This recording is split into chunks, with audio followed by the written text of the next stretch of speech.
شمشیر بے نیام part number 4 اپنا Islamic studio. ناظرین، شیخین کے مقام پر مجاہدین کو جنگی ترتیب میں کر دیا گیا۔ خالد نے ایک بلند ٹیکری پر کھڑے ہو کر مسلمانوں کی ترتیب دیکھی تھی اور اس نے اپنے سالار ابو سفیان کو بتا کر اپنے دستے کی جگہ طے کر لی۔ رسول اکرم صلی اللہ علیہ وسلم نے مجاہدین کو کم و بیش 1000 گز کی لمبائی میں پھیلا دیا۔ ناظرین، پیچھے وادی تھی، مجاہدین کے ایک پہلو کے ساتھ پہاڑی تھی، لیکن دوسرے پہلو پر کچھ نہیں تھا۔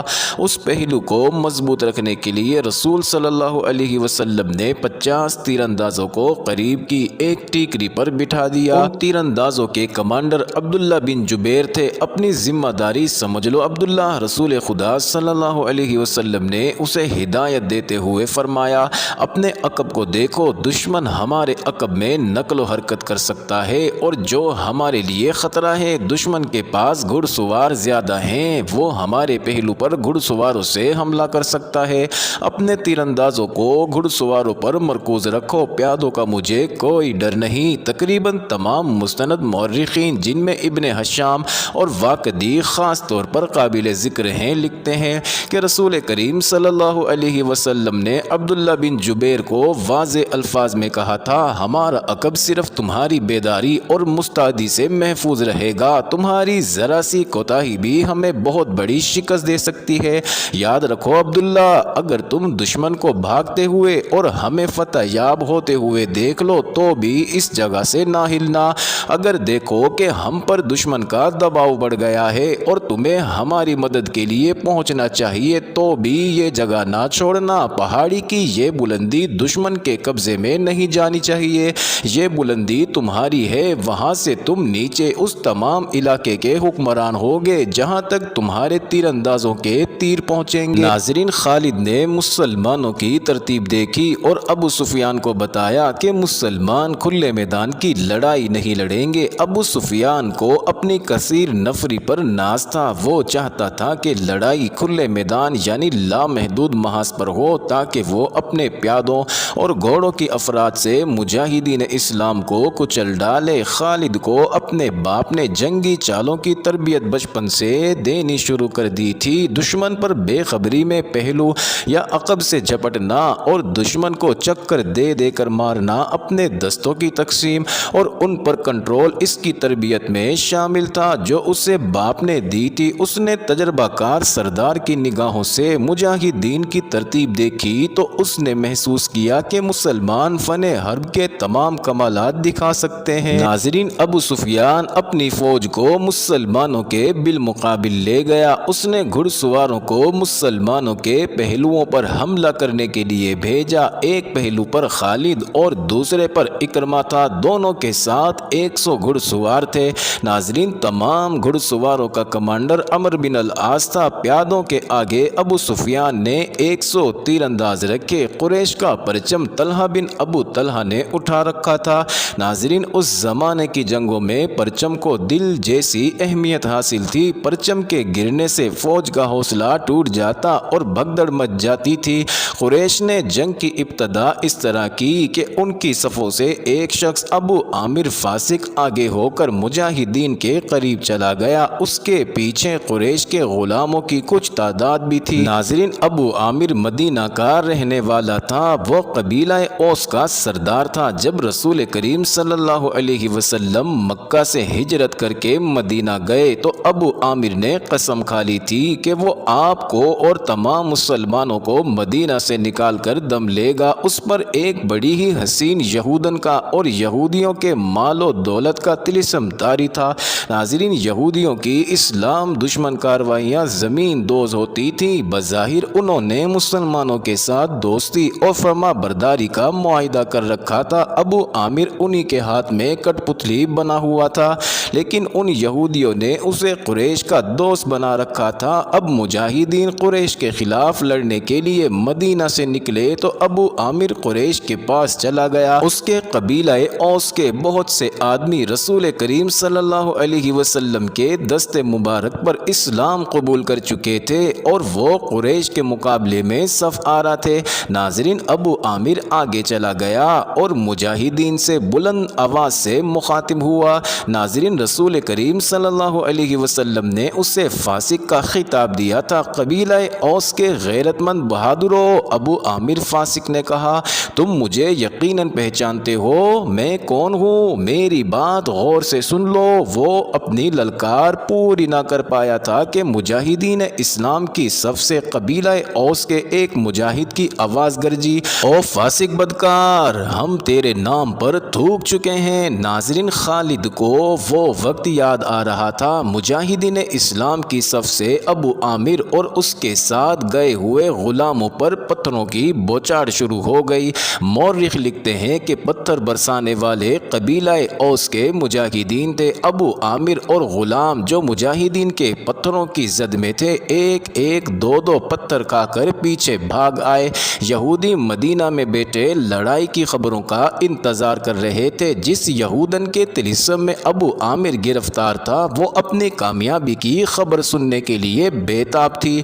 اسے ابھی معلوم نہ تھا کہ اس کے حسن و جوانی کے طلسم کو مسلمانوں نے سنگسار کر دیا ہے۔ ناظرین، اس سلسلے کی آنے والی اقساط میں یہودیوں اور قریش کی عورتوں کی زمین دوز کارروائی کی تفصیلی داستان سنائی جائے گی۔ ناظرین، ابو عامر فاسق کے اس واقعے سے پہلے وہ عورتیں جو قریش کے لشکر کے ساتھ گئی تھیں، لشکر کے درمیان کھڑی ہو کر سریلی آوازوں میں ایسے گیت گا رہی تھی جن میں بدر میں مارے جانے والے قریش کا ذکر ایسے الفاظ میں، ایسی طرز میں کیا گیا تھا کہ سننے والوں کا خون کھولتا اور رونگٹے کھڑے ہو جاتے تھے۔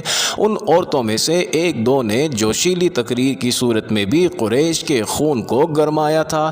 ناظرین، عورتوں کو پیچھے چلے جانے کا حکم ملا تو ابو سفیان کی بیوی ہند نے ایک گھوڑے پر سوار ہو کر ایک گیت گانا شروع کر دیا۔ اس کی آواز بلند تھی اور اس میں سوز بھی تھا۔ تاریخ لکھنے والوں نے اس گیت کے پورے اشعار قلم بند نہیں کیے۔ انہوں نے لکھا ہے کہ یہ گیت فحش تھا جس میں مرد و عورت کے درپردہ تعلقات کا ذکر تھا۔ ناظرین، اشعار جو تاریخ میں آئے ہیں وہ اس طرح ہیں۔ ان میں جس عبدالدار کا نام آتا ہے یہ بنو عبدالدار ہے۔ بنو امیہ اسی کی ایک شاخ تھی۔ بنو عبدالدار قریش کا بہت اونچا خاندان تھا۔ عبدالدار کے سپوتوں، ہمارے گھروں کے پاسبانوں، ہم رات کی بیٹیاں ہیں، ہم تکیوں کے درمیان حرکت کیا کرتے ہیں، اس حرکت میں لطف اور لذت ہوتی ہے۔ تم دشمن پر چڑھ دوڑے تو ہم تمہیں اپنے سینوں سے لگا لیں گی، تم بھاگ آئے تو ہم تمہارے قریب نہیں آئیں گی۔ ناظرین، اس کے بعد ابو عامر فاسق پر مجاہدین اسلام کی طرف سے سنگ باری ہوئی اور اس کے فوراً بعد قریش نے مجاہدین پر تیر پھینکنے شروع کر دیے۔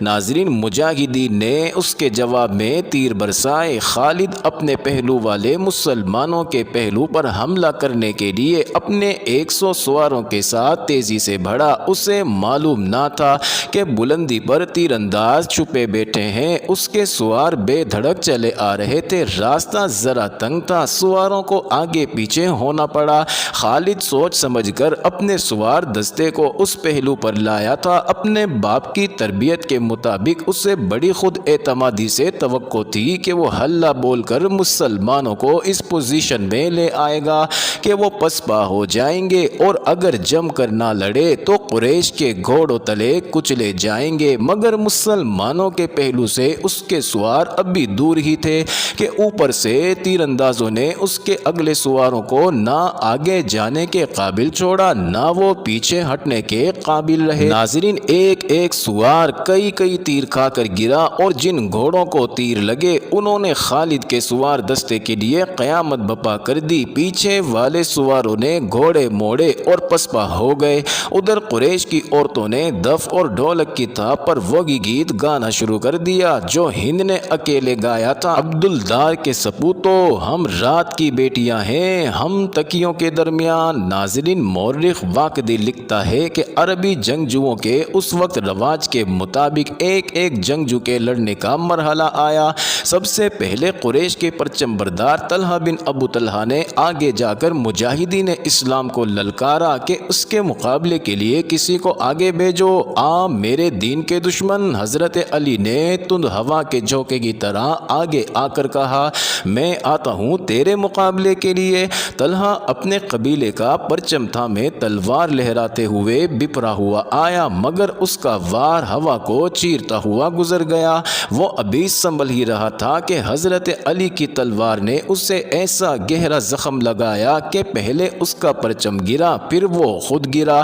قریش کا ایک آدمی دوڑا آیا اور پرچم اٹھا کر پیچھے چلا گیا۔ ناظرین، علی اسے بھی گرا سکتے تھے مگر انفرادی مقابلوں میں یہ روا نہ تھا۔ طلحہ کو اٹھا کر پیچھے لے آئے۔ اس کے خاندان کا ایک اور آدمی آگے بڑھا، میں انتقام لینے کا پابند ہوں۔ وہ للکار کر آگے گیا، علی آ میری تلوار کی کاٹ دیکھ۔ حضرت علی خاموشی سے اس کے مقابلے پر آ گئے۔ دونوں نے ایک دوسرے کی آنکھوں میں آنکھیں ڈالے، ایک چکر کاٹا، پھر ان کی تلواریں اور ڈھالیں ٹکرائی اور اس کے بعد سب نے دیکھا کہ حضرت علی کی تلوار سے خون ٹپک رہا ہے اور ان کا مد مقابل زمین پر پڑا تڑپ رہا ہے۔ ناظرین، پھر قریش کے متعدد آدمی باری باری للکارتے ہوئے آگے بڑھے، مجاہدین کے مقابلے میں مرتے گئے۔ قریش کا سالار اعلیٰ ابو سفیان اپنے آدمیوں کو گرتا دیکھ کر غصے سے بے قابو ہو گیا۔ جنگی دستور کے مطابق اسے انفرادی مقابلے کے لیے نہیں اترنا چاہیے تھا کیونکہ وہ سالار تھا۔ اس کے مارے جانے سے اس کی فوج میں ابتری پھیل سکتی تھی، لیکن وہ اپنے آپ پر قابو نہ رکھ سکا۔ وہ گھوڑے پر سوار تھا، اس نے گھوڑے کو ایڑ لگائی اور للکارتا ہوا آگے چلا گیا۔ اس کی بیوی ہند نے اسے جاتے دیکھا تو اپنے اونٹ پر سوار ہو کر آگے چلی گئی اور بڑی بلند آواز سے وہی گیت گانے لگی جس کے اشعار یہ بھی تھے کہ تم بھاگے آئے تو ہم تمہیں اپنے قریب نہیں آنے دیں گی۔ ابو سفیان گھوڑے پر سوار تھا، لیکن اس کے مقابلے کے لیے جو مسلمان آگے آیا وہ پیادہ تھا۔ ناظرین، تاریخ اسے حنظلہ بن ابو عامر کے نام سے یاد کرتی ہے۔ ابو سفیان کے ہاتھ میں لمبی برچھی تھی، کسی کو بھی توقع نہیں تھی کہ تلوار والا پیادہ برچھی والے گھڑ سوار سے زندہ بچ جائے گا۔ ابو سفیان کا گھوڑا حنظلہ پر سرپٹ دوڑا آیا۔ ابو سفیان نے برچھی تول کر پھر تاک کر ماری، لیکن حنظلہ پھرتی سے ایک طرف ہو گیا۔ اس طرح 3 مرتبہ ہوا۔ تیسری مرتبہ ابو سفیان کا گھوڑا نکل گیا تو حنظلہ اس کے پیچھے دوڑ پڑا۔ ناظرین، گھوڑا رک کر پیچھے کو مڑا تو حنظلہ اس تک پہنچ چکا تھا۔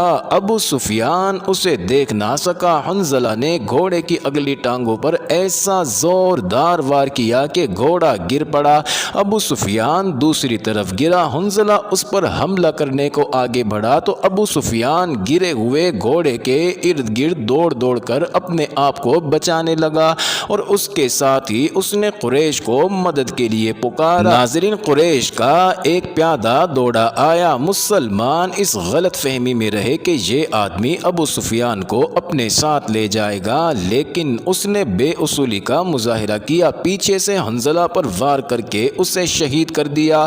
ابو سفیان اپنی صفوں میں بھاگ گیا۔ ناظرین، آخری مقابلے کے لیے قریش کی طرف سے عبد الرحمن بن ابو بکر آیا۔ مورخ واقدی نے یہ واقعہ اس طرح بیان کیا ہے کہ عبد الرحمن بن ابی بکر کی للکار پر اس کے والد حضرت ابو بکر صدیق، جو اسلام قبول کر کے رسول اللہ صلی اللہ علیہ وسلم کے ساتھ تھے، تلوار نکال کر اپنے جوان بیٹے کے مقابلے کے لیے نکلے۔ آگے آ مسلمان باپ کے کافر فرزند، حضرت ابو بکر صدیق نے للکار کر کہا۔ رسول کریم نے دیکھا کہ باپ بیٹا مقابلے پر اتر آئے ہیں تو آپ نے دوڑ کر حضرت ابو بکر صدیق کو روک لیا۔ تلوار نیام میں ڈالو ابو بکر، رسول کریم صلی اللہ علیہ وسلم نے فرمایا، اور ابو بکر صدیق کو پیچھے لے گئے۔ ناظرین، خالد کو جنگ کا شورغل اب بھی سنائی دے رہا تھا۔ وہ منظر اس کی آنکھوں نے اپنی پلکوں میں محفوظ کر رکھا تھا۔ انفرادی مقابلے ختم ہوتے ہی قریش نے مسلمانوں پر حلہ بول دیا۔ رسول اکرم صلی اللہ علیہ وسلم نے احد کی پہاڑی کو اپنے عقب میں رکھا ہوا تھا، اس لیے مجاہدین اسلام کو عقبی حملے کا خطرہ نہیں تھا۔ آمنے سامنے کا معرکہ خون ریز تھا۔ مسلمانوں کی نفری بہت تھوڑی تھی، اس کمی کو انہوں نے جذبہ تیغ زنی کے کمالات سے پورا کر دیا۔ اگر قریش کو نفری کی افراد حاصل نہ ہوتی تو وہ مسلمانوں کے آگے نہیں ٹھہر سکتے تھے۔ وہ نفری کے زور پر لڑ رہے تھے۔ خالد کی نظر رسول کریم صلی اللہ علیہ وسلم پر تھی۔ آپ ایک پہلو پر تھے، یہی پہلو تھا کہ جس پر خالد کو حملہ کرنا تھا۔ اب کہ اس نے اپنے سواروں کو یہ حکم دیا کہ وہ گھوڑوں کو سرپٹ دوڑاتے تنگ راستے سے آگے نکل جائیں اور مسلمانوں کے پہلو پر ہلہ بولیں، مگر عبداللہ بن جبیر کے 50 تیر اندازوں نے سواروں کو اس طرح پسپا کر دیا کہ وہ چند گھوڑے اور زخموں سے کراہتے ہوئے گھڑ سواروں کو پیچھے چھوڑ گئے۔ مارکا عروج پر تھا، صرف ایک آدمی تھا جو لڑ نہیں رہا تھا، وہ میدان جنگ میں برچی اٹھائے یوں گھوم پھر رہا تھا جیسے کسی کو ڈھونڈ رہا ہو۔ ناظرین، وہ وحشی بن حرب تھا، وہ حضرت حمزہ کو ڈھونڈ رہا تھا۔ حمزہ کو قتل کرنے کے اس کے لیے 2 انعام تھے، ایک یہ کہ اس کا آقا اسے آزاد کر دے گا اور دوسرا ابو سفیان کی بیوی ہند کے وہ زیورات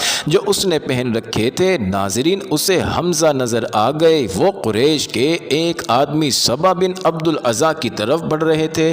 ناظرین، عرب میں رواج تھا کہ ختنہ عورتیں کیا کرتی تھی۔ مورخ ابن ہشام کے مطابق اسلام سے پہلے ہی عربوں میں ختنہ کا رواج موجود تھا۔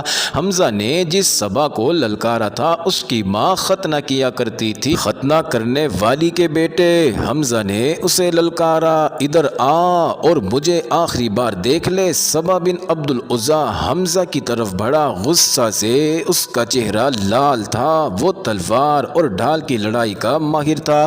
امیر حمزہ بھی کچھ کم نہ تھے، دونوں ایک دوسرے کے قریب آئے اور ایک دوسرے پر وار کرنے لگے۔ معزز ناظرین، یہ انٹرسٹنگ ویڈیو جاری ہے، اگلی ویڈیو قسط نمبر 5 میں دیکھنا مت بھولیے گا۔